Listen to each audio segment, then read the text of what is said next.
निजुक्ति बंद कर दिया जो माने हेबे स्थायी शिक्षक भाव निजुक्ति हेबे एटा मु आज खबर कागज पढ़ी एटा ही हम परामर्श देथु जे ओडिसा रे 2012-13 को गोटे योजना हला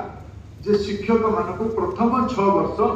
अस्थायी रूपे निजुक्ति कर 6 वर्ष पर ताको स्थायी निजुक्ति दियो से भल दरमा देव से 6 वर्ष पर्यंत तांकर प्रगति यथास्थिति रहो ये कथाटा गोटे निश्चित माना आर्थिक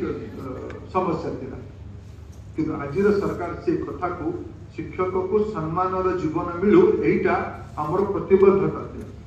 आम ये कथा को कहीकि आसते कथा को आम विश्वासी से सरकार को मुझे धन्यवाद देवी से निष्पत्ति कले शिक्षक को सम्मान जीवन देवाई ताकू निजुक्ति आज बाहर पाखी 40,000 टका निजुक्ति हो अंगनवाड़ी कथा जोटा कहले बाल बाटिका 3 कथा कहले एवं ओडिशा शिक्षा मंत्री दिल्ली आसी ओडिशा शिक्षा अधिकारी माने दिल्ली आसते आम समग्र शिक्षार अनुदान अनुमति देलु एइतिरे सबु स्कूल रे जड़े जड़े शिशु सेविका को निजुक्ति देवा